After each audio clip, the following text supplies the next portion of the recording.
Hi everyone.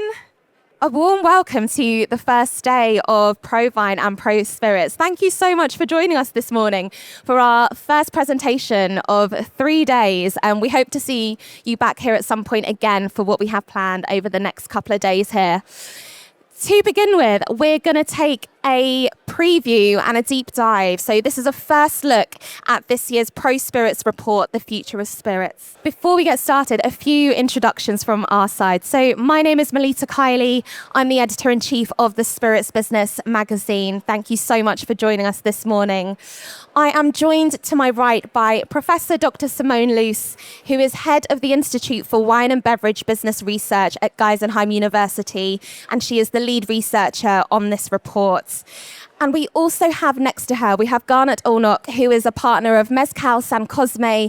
Their stand is just around the other side behind you, so do go pop by and say hello. And then at the end here, we have Paul Dempsey, who is Sales and Marketing Director for independent bottler Brave New Spirits, who are also just on the corner over there on the left, so do pop by and say hello. To begin with, I'm going to hand over to Simone, who's going to talk you through some of the findings that she has seen in the analysis from this report.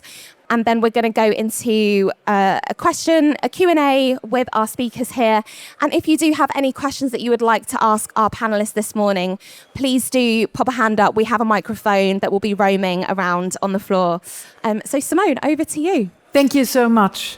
Thanks everyone for being here and for having an early start on a Sunday morning. I appreciate that. What I would like to give you is a first preview, pre-sneak of the ProSpirits Report 2026. My name is Simone. I'm from Geisenheim University, which is close to Wiesbaden. We are the university who educates all the winemakers. But we also have been working with ProSpirits. It's now the second time, and it's for me the second time that I'm starting ProVine with this presentation. So thanks everyone for being here. The survey was just finished a week ago. That's why the results are really fresh, and the ink hasn't dried yet. Really, we had more than 100 experts participating and sharing their experience. And thanks everyone here who might have participated. We really appreciate that. It's interesting to see that, we have producers participating as a producer perspective. We have intermediaries, basically importers, exporters, and we have retailers and on-trade, or those who have the direct connections to the consumers and who know what's selling well. I have two big parts, and the first part is about, what is the current condition? What do the experts share with us? And the second part is more about, the future trends. Well, typical for a survey, those participating are telling usually most things are okay. But this is basically also, we had about 400 people clicking on the survey, and not everyone participated. So those who participate are usually a bit more optimistic than the rest. I'm always saying that because, I'm a researcher and that's why I'm always taking everything with a grain of salt. And that is not really representative of the industry. But the majority says the condition is satisfactory. Some say it's good, few say it's very good, some say it's bad, some say it's very bad. And the majority is optimistic, and that is human nature, where we say, okay, it might not be good at the moment, but we hope things will be better. I mean, this was, if you have this year like this, having the tariffs, having another war, having, high prices for oil and for energy, a lot of surprises looming, but I think it's a good thing to stay optimistic and to take advantage of the opportunities. We asked the participants what happened last year. And of course, from the market side, and that agrees with that. The majority says, well, volumes are down a bit, and people has less available income, so also the price segments shifted more towards lower price points. Whereas on the price points, about 45%, the price points remain stable. only 18 said it's shifted to higher price points. But here, 47% said, well, the volume declined. And I think that is, for me, it's a good sign because it aligns with what we know from the market side. What's more interesting about is, what people do expect for the future. And here is the expectations are about stability. We hope things remain stable. I would even say that's still optimistic, considering, what's going on. And again, about a quarter says, we are still expecting shifts towards lower prices. We're expecting maybe volume declines. But I'm looking forward to discussion with Paul and Gernot about, of course, this depends on the market we are in. And unfortunately, with 100 respondents, we can't slice it into 20 markets. That's just not possible. Okay, revenue growth. So where do the participants see opportunities for the future? And it might not surprise you.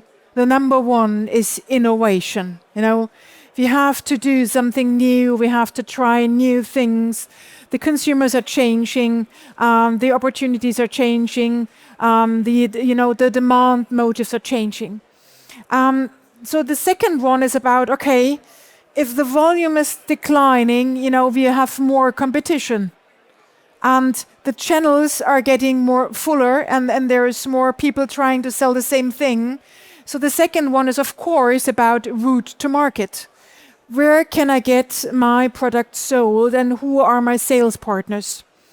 And it's about partnership. So that's the producer perspective.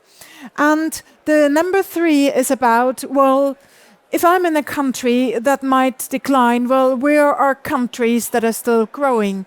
So it's about exports, but also about export diversification.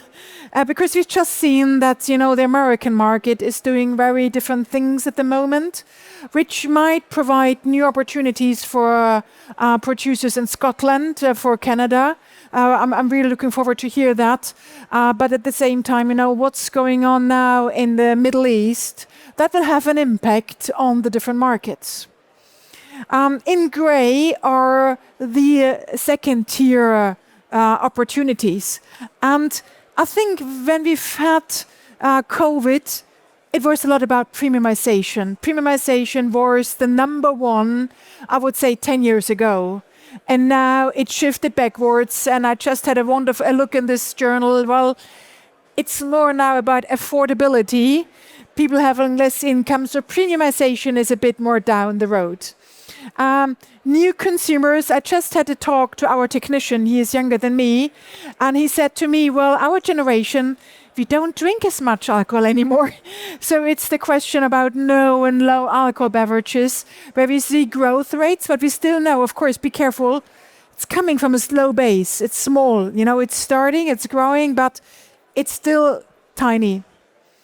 The next one is about new occasions. So how do consumers of today drink? When do they drink? How can we approach them? I'm coming from the wine side, and the consumers are telling us, well, wine is not something you drink on the go. It's too large bottle. You need smaller things. And I know on the spirit side, it's a lot about smaller container sizes on the go. So I'm looking forward to discuss that. And of course, on-trade activation and visibility. On the trade side, those who are having the direct contact with the consumers, well, there is not as much differentiation here. You see the number 3 tiers are all the same. They like to have innovation serving formats, RTDs, flights, mini-serve, experience. They say, well, we need concepts for the new generation, Gen Z. And also we need experience because the younger generations, they want to spend time and they want to have a good time and they want to experience something. They might not be the collectors any longer. So these are the top 3 tiers. Following closely after is creating new drinking occasions. And that's, of course, the trade relevant. Whereas the producers tell us, well, we can't create the new drinking occasions. We want to provide something that fits, and we go with these new occasions. and food and spirits pairing. And again, here you see, premiumization, second left, and efficiency and menu operations. That's last on the list, because the first thing is, what can we sell? We had, and that's now quite easy, with AI for us as researchers. We had an open question in our survey about, okay, how do you do innovation? And we didn't provide it. There were no fixed items, but people just left a note, some sentences, something was like that, something were just 3 words. And we clustered it, and we did a semantic analysis, and we found there were 4 major archetypes of 4 main clusters. And it might not surprise you that, the first one is really about, okay, we do what the market wants. So we look and we talk here at the fair to our retailers, to our on-trade partners, and we ask them, what should we sell to you? What can you sell? And then the second one, again, that's not surprising, considering what I just told you. It's about low, new occasions, and diversification, also depending on the market where you're at. What do the different market wants? What format, what alcohol content? Because we know that the international markets are very fragmented, also depending on the regulation.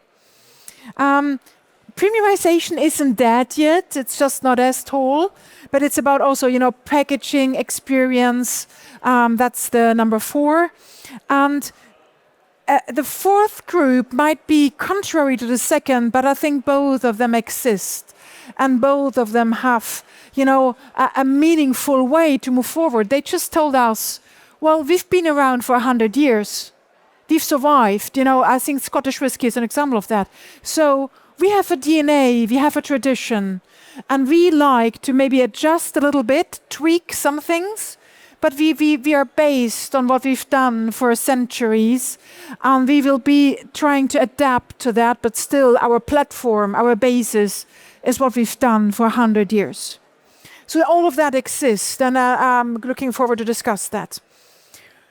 I mean, if you look in the future, of course, there are challenges. And interestingly, those strongly agree for the producers and the retailers I show you on the next slide. And again, not surprisingly, we are living in a global world where it's about, less alcohol, stricter regulation, and that, of course, is affecting all of us. And the second thing that is affecting the majority is costs are increasing. Just looking at the energy prices at the moment. And of course, the question is, if there are a tighter budget on the consumer side, how can we hand those costs over? Honestly, very limited. So, what are we going to do with these costs? Do they put us out of business? Or, can we be more efficient? It's a very good question. Health concerns, consumers reducing consumption, younger consuming, becoming, more rational and being, very moderative in their alcohol consumption, and of course the spending power. These are the top 4, and the next ones, we can share the slides, and the full report is coming out also through Drinks Business in April, so you can see all the details later on. I just would like to keep some of that for the discussion. Well, if you look on the trade side, not surprising, it's the same items, just in a little bit different order. So it's about, again, spending power. It's about health concerns and consumer drinking less alcohol. It's about increasing cost, and it's about, alcohol policy. So the number 4 are identical, and only then it's about margin pressure. Our consumers aging. It depends on the market. If you're in Germany, we have this top of older consumers, and then it's sitting on a smaller base of younger consumers, and there will be less people coming after. Of course, staff shortage was a big thing 5 years ago during the pandemic. Now we have plenty of staff available. I'm sorry to say that. looking at the trends, and starting with, we asked the participants, where do you see sales chances in the next 2 years?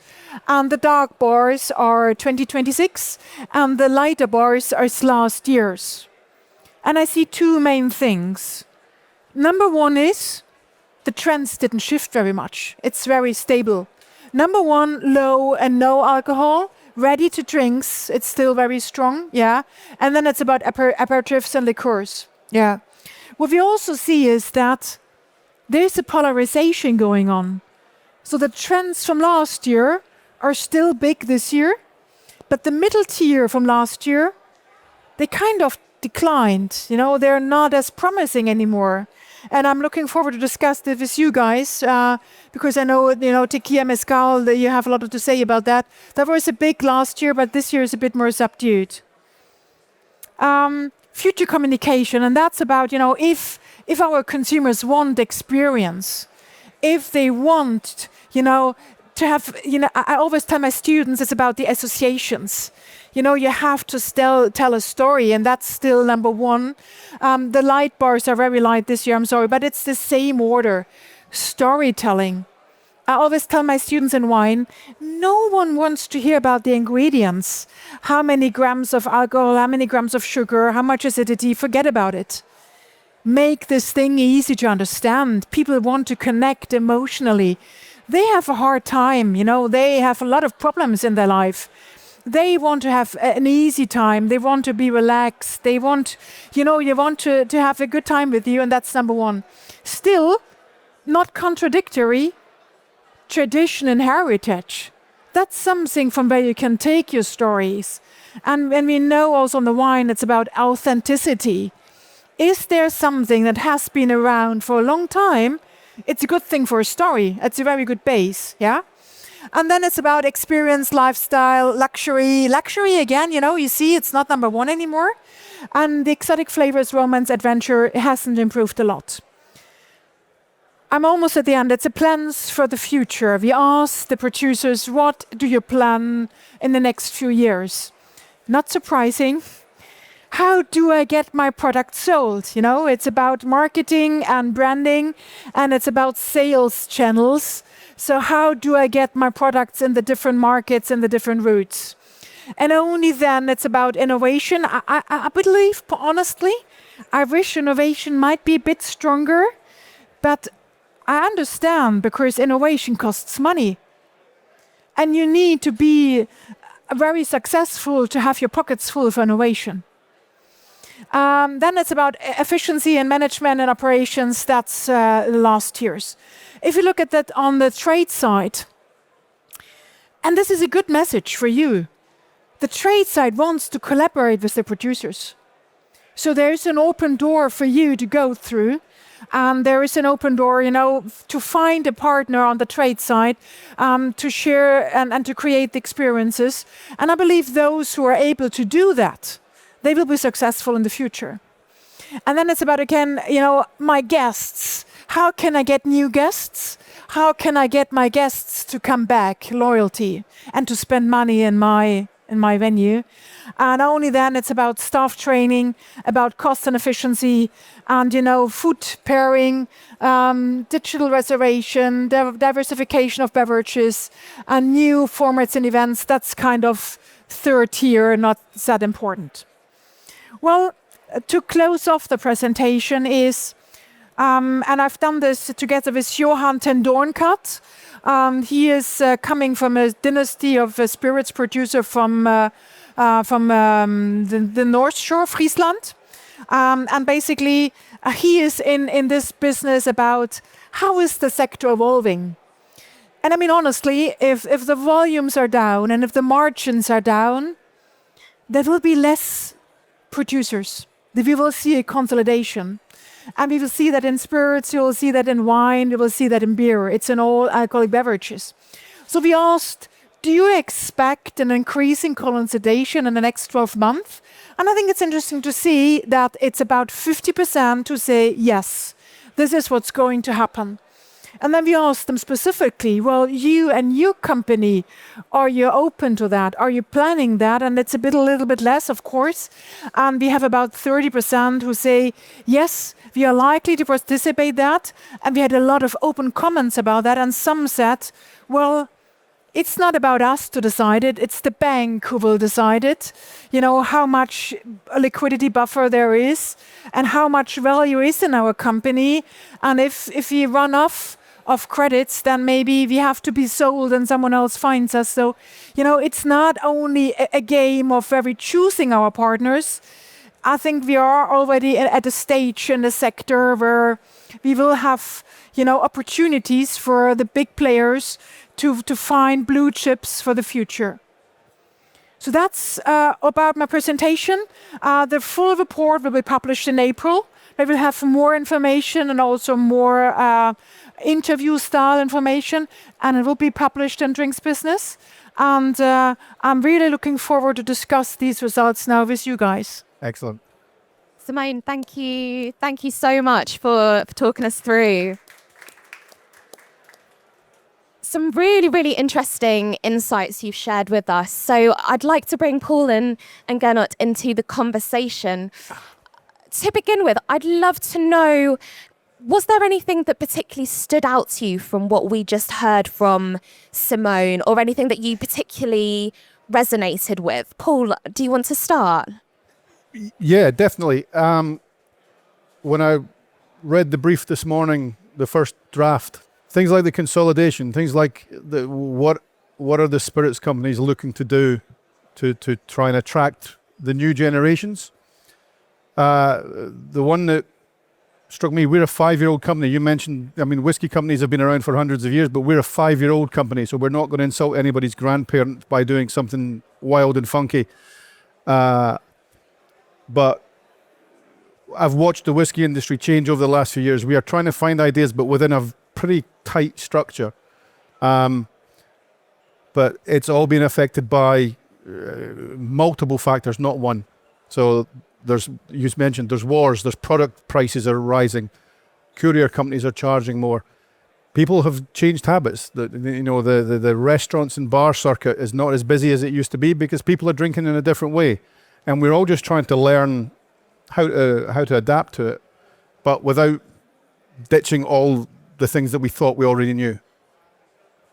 Interesting. And Gernot, for you, coming from the mezcal category, was there anything in what we just heard from Simone that really stood out and resonated with you? Yes and no at the same time, particularly this one slide about the trends that was, surprising and not so surprising at the same time, because if you cluster it a little bit, then generally, according to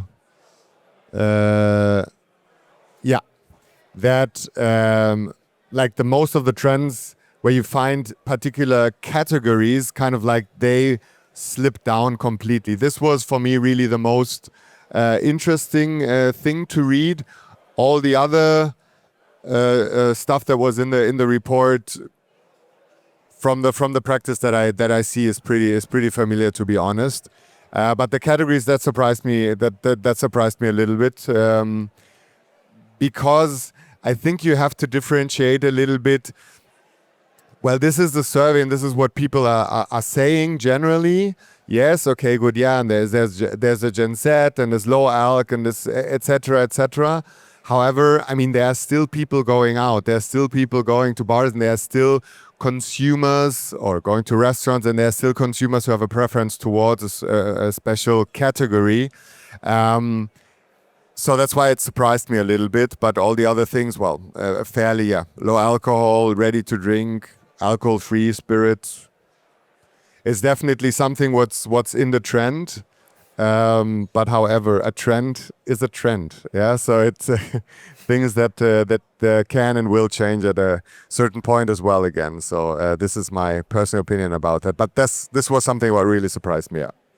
And that's part of what keeps our industry so interesting, is that trends evolve and new styles and even new categories emerge.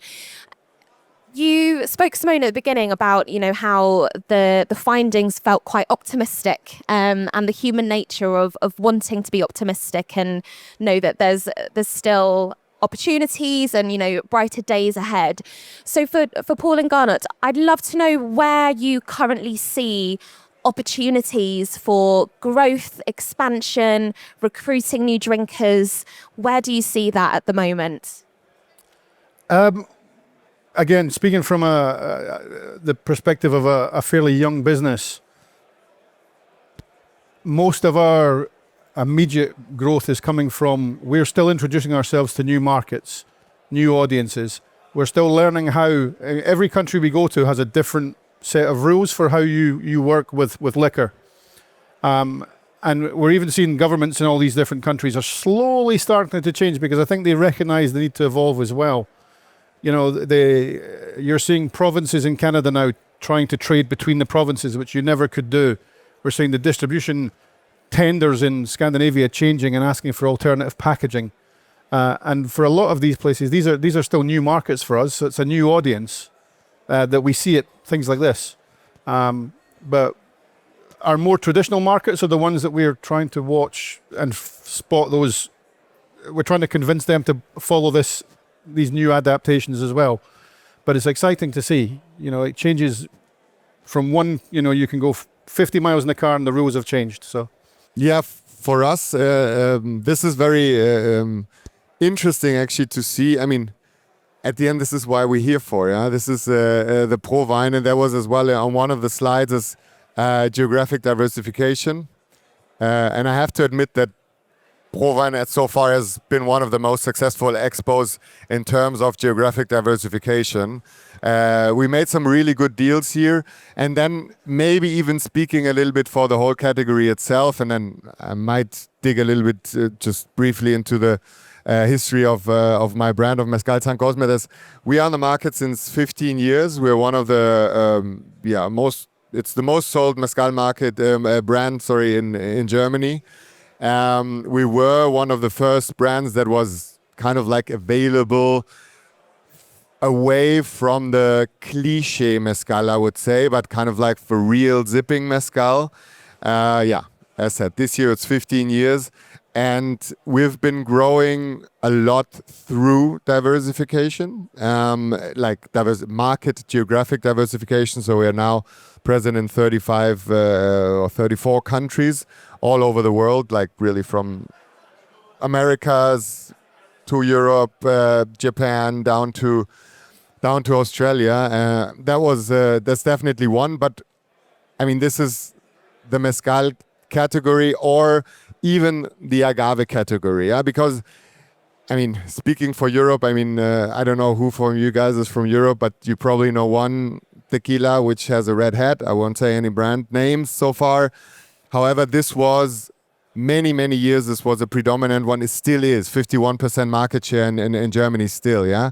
And what they achieved, great, in a way of kind of like saying, okay, what is tequila? But here again, it comes to the more a little bit premiumization, that the people want to diverse a little bit.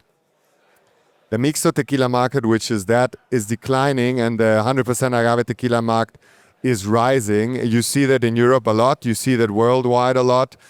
So for this young category, and it's kind of like now I put together 100% agave tequila and mezcal, because kind of like these are the artisanal products behind it. And there is still, this category is fairly young.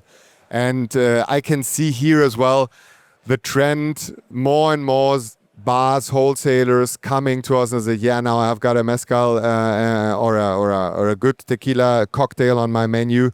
And this is coming more and more. This was kind of like the first point. And coming to the second one, and then I'll maybe give the phone back, the microphone back to you guys, is the marketing and brand activities. Kind of like, how do you diversify? I think we're both small brands, yeah? So our marketing budgets is probably not comparable, nothing what the big ones are doing. So we cannot do that simply. Yeah? So the marketing budget of I don't know, Diageo or whatever is 1,000 or million times higher. So we have to be creative. In this creative, we notice is a lot about personal relationship. This is kind of like a personal way of doing marketing. It's, hey, I'm the brand. Yeah, talk to me. We can do something. And we try to do as specific things that we can that don't cost necessarily a lot of money, but are super effective. As an example, for instance, one of our big things that we do, and this is kind of like it creates a lot of love. Once a year, I just came back from Mexico 2 days ago. We take bartenders and wholesalers who are really good customers. We take them to our distillery and have a trip to Mexico for 5 days and really experience our Mexico. Like our Mexico, how we see it, how we want to transfer the culture to the people. And this effect is just tremendous because you really can see now with the social media how this as well spreads. Yeah, a bartender has between 1,500 and 3,000 followers. It's like, hey, I'm in Mexico with the guys from San Cosme. It's a really cool trip, etc., etc. Came back 2 days. I had 7 phone calls. What do I have to do to be the next year to be on your trip? Yeah, so it's okay. Yeah, that's fairly easy. Sell a lot of our bottles. But this is kind of like the creativeness that we as small brands have to do and say, okay, give the guys experiences how we really can, how they feel attached to this brand or category. That was a lot, sorry. No, that was a great answer because I think it's interesting to hear that because you're almost creating unofficial brand ambassadors by having that experience factor that you mentioned. And that is something that we hear about quite a bit in the industry, that both on the trade side and on the consumer side, people do want more experiences. And Paul, for you, you know, as an independent bottler, in terms of creating that experience, have you found that you've had to kind of adapt and change or been able to be a bit more creative being a newer company? Yeah, exactly as it's just come up. We don't have the budgets to fly VIPs around the world and put them in private yachts or 5-star hotels. But the storytelling that was mentioned on the slide is as crucial to a small brand as it is to a big brand. We just have to tell the story in a different way. And with whiskey, it's a social product. And digital marketing is not too expensive. So we've got bartenders on Instagram. We've got people traveling the world. We get sent pictures of our whiskeys in bars in countries we didn't know they were on sale. And some of these people have got huge amounts of followers.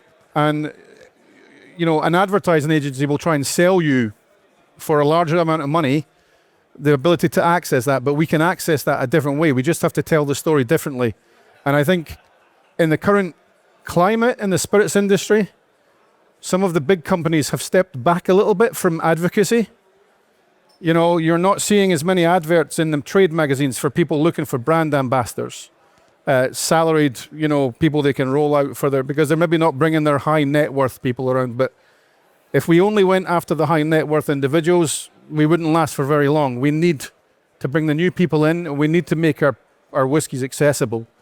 So I love the fact that we are trying to tell those same stories in a different way. No professionals, not professional writers, not professional PR guys. That makes me worried. But some of the best ambassadors I've seen are people who haven't asked to be ambassadors. It's a more authentic connection that you're creating, right? Yeah. And, you know, it is a bit of a tough economy out there and a tough year for the spirits industry. But how extremely do you think brands need to rethink their strategies and pivot or adapt in order to remain profitable and able to grow this year? That's a very good question as well. I mean, at the end being, we are a brand. So that means we're a company. And what tools do you have? You have got 2 tools at the end. Rise your price or lower your costs. Yeah. So to be profitable, they are kind of like it's not a rocket science. Yeah. It's well, at some point I studied that, but it's pretty easy. Yeah. Rise your prices, lower your costs. A lot of brands, they are kind of like looking on the. I think at the moment what is happening is really the cost side. The price rise. The people, what you said as well, they're quite sensitive about the prices. Very sensitive about the prices. The premiumization, yes, it still happens at some point, but more or less it's a little bit over. I mean, and I've seen that honestly over the last years already in the agave sector. I mean, I'm an expert in this region. I cannot say a lot about other categories, but there are a few players. Just mention one, and that's it. I'm super fair with everybody. Clase Azul, what they did as an example is outstanding. Yeah, premiumization of tequila on such a level that the people are really wanting to drink this product. Yeah, I was invited to Mykonos last year, and I went to Scorpios. It's one of the biggest clubs there. The most expensive bottle you can buy there in a club is Clase Azul Reposado, the big one, the 1.5 liters for 20,000 euros. That's the most expensive bottle, more expensive than champagne, etc., etc. But what is it about? I mean, what they did, and that's why I'm saying this is iconic. It's at the end, it's not about the liquid. It's how the bottle shape looks like, and it's like, hey, good, I've got money, so I can afford it. So it's not really about this. It's being part of because a bottle looks like, and this is the new champagne, basically. All the others, and most of this, is really on the cost side. When I speak with distributors, etc., it's like, yeah, can we squeeze a little bit the price more? Can we squeeze a little bit more price? And asking the other question the way around is like, can I lift 3 euros? No, because there are so many other tequila and mezcal brands in line that squeeze the cost. So it's really at the moment is the cost side that is happening for the good and the bad, and you see that as well, that there are a lot of cuts in the marketing. So I think this is what is kind of like happening in the market at the moment, is the sensitivity, and we really have to level a little bit out. Okay, good. How much can we go up with the prices, or even maintain it at least stable, and work a little bit on the cost side as good as possible. I know at some point it's not possible anymore, but yeah, that brings again the smartness of creativity of how you can still do marketing without spending a lot of money. So, With the same, we have to try and do more with less. In the old days, especially with whiskey, you had your product, you put a magazine campaign out, you product placed in a movie, and you almost expected it. We have to go out and speak with our importers. We have to visit the markets. We have to learn as much as we can about every single country in which we work, so we can spot where we think we can add that extra value. And justify maybe why our price is a little bit higher than somebody else's, or why our costs are a little bit higher than somebody else's, but also why if a partner can understand that, why they might be able to use that to leverage a buyer into understanding why, and the retail staff telling that story as to why this product here is worth a try, even though it's $2 more than this product here. We still have spirit stores. Websites are everywhere now. There's lots of different ways to do that. So it is, even though I come from a very traditional industry, it's really kind of funky to see, 20-year-olds in Italy influencing on whiskey being spotted by 50-year-olds in Japan who've been drinking it for 30 years. So more of that, because it's just exciting. We'll take the best ideas from it and move forward. So. Maybe just to amend what you just said, is that exactly kind of like the negotiation on the price, because at the end everything always comes with a price, and this is what I as well say when I speak with the distributors, is everything comes with, yes, I can squeeze the price, I can squeeze it down, but what do you expect? So I come, for instance, as I said, I'm doing this since 15 years. I've got a lot of expertise. Know a lot of people. I can do that, but I won't come along and give your staff a training. I can do that. We cannot travel to Mexico. If this is what you want, then we can give you the lowest price. Yeah, but no.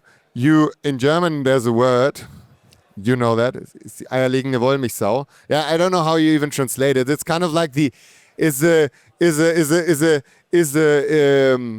what, the pig that puts eggs and like delivers everything, yeah, from wool to milk. This is a German like traditional word. So they at the end they always want everything. It's like, yeah, but you can give me the cheapest price and give us self-training. No, it's one or the other. So it's either that or that. And then I agree, most of them at the end, if it's okay, they say, yeah, okay, good, agree. So let's agree on this price, but then we still get a little bit more out of the dime. So yeah. No, thank you for adding that. I'd like to bring Simone into this as well, because I think you obviously come from an interesting perspective, kind of looking into the industry from a research perspective. So from what you've seen and the research that you've looked at, do you think that there needs to be a lot of re-strategizing in order to find success this year? I think in any market that is shrinking and declining, you have to change. And the question is, who is least successful leaves, who has deeper pockets, who has the better strategy, he will remain and stay. And that's what we see now is a shakeout of those strategies that are suiting depending on the market. And I think what is interesting to see here is that we don't have one single blueprint strategy where I hand it out to everyone and I say, if you do it, you will succeed. It depends on your brand, it depends on your size, and it depends on your markets where you're at. And that's why I think, there are different successful ways and different strategies, but I think it's for everyone else to figure it out. Everyone has to figure it out on its own and reflect. And to look at also the business side, I'm really much on the wine side. Yeah. And on wine, it was always about, if you have good quality, you will succeed. No. If you are a businessman, you will succeed. And wine quality and spirits quality and story is part of the whole game. And of course, then you will have to negotiate. And then you will have to make up strategies. But if you run out of cash, that's also not really good. So you have to look at many things at the same time at the moment. We know that there are also challenges ahead for the industry this year. So what are some of the key challenges that you anticipate you will face in 2026? And how are you thinking about approaching them to, ensure that you find success at the end? There's no one challenge, and it depends exactly where you work. We've got several parts of the world which are in conflict. We've got, Simone mentioned the rising energy prices. We've got government changes. We've got regulatory changes everywhere that might bring us extra costs because we have to change text on a label, for instance, or it might open a door. But the fact that where we can see the success from is the fact that governments that used to be particularly inflexible are starting to look at things like this. Maybe they've realized that they can't just keep buying the products from the very big suppliers, that they're listening to the people in their market, they're asking for things. In the same way that they could also do more. In the UK at the moment, we have a downturn in the amount of people crossing the doors of bars.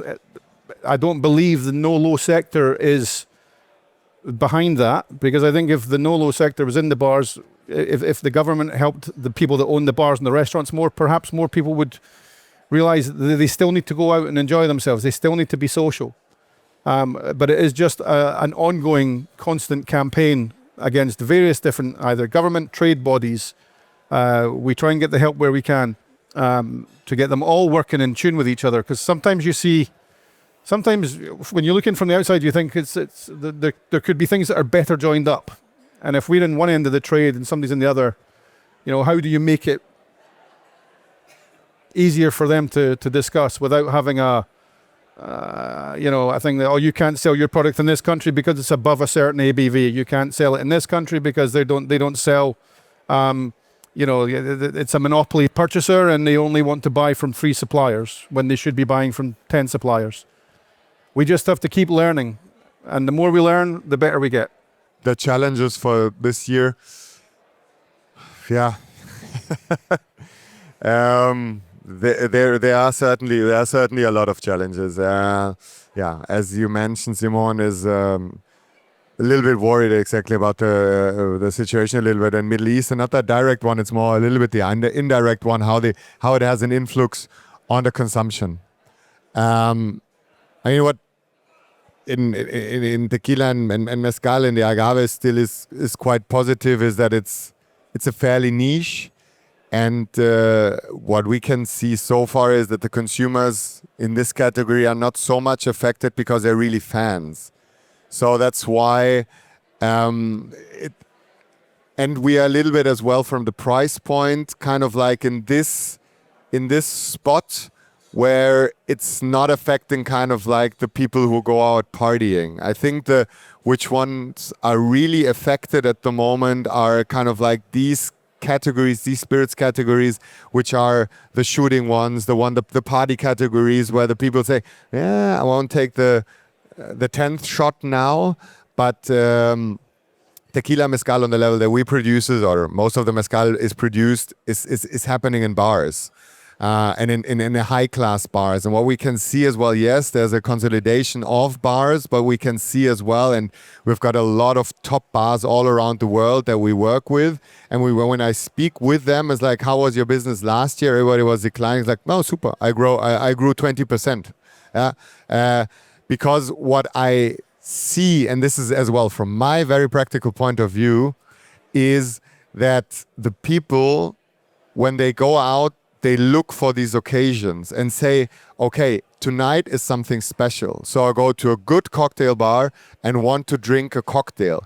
Maybe they don't drink the third one, what they did before, but they still do it. So these bars, they have actually more audience, and they're not shrinking.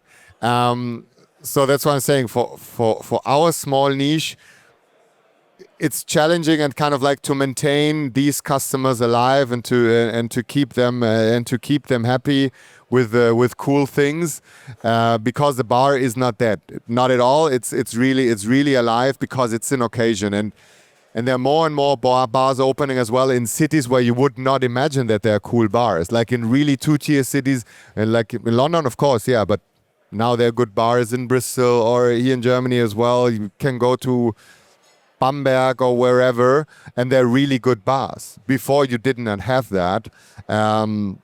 This is what I can see. So the challenge is basically, okay, good. There's a shrinking market. Now we've got a lot of new competitors there. And yeah, at some point, manage to go to the off-trade and that the people have understood the product. This is for the agave category. We're not that so far. But yeah, the challenge is definitely kind of like maintain the people happy and work together good with the on-trade. Thank you so much, all of you, for your insights. It's been really interesting to hear your thoughts. For Paul, Gernot and Simone, thank you so much for your time this morning and insights. Thanks. Thanks, everybody.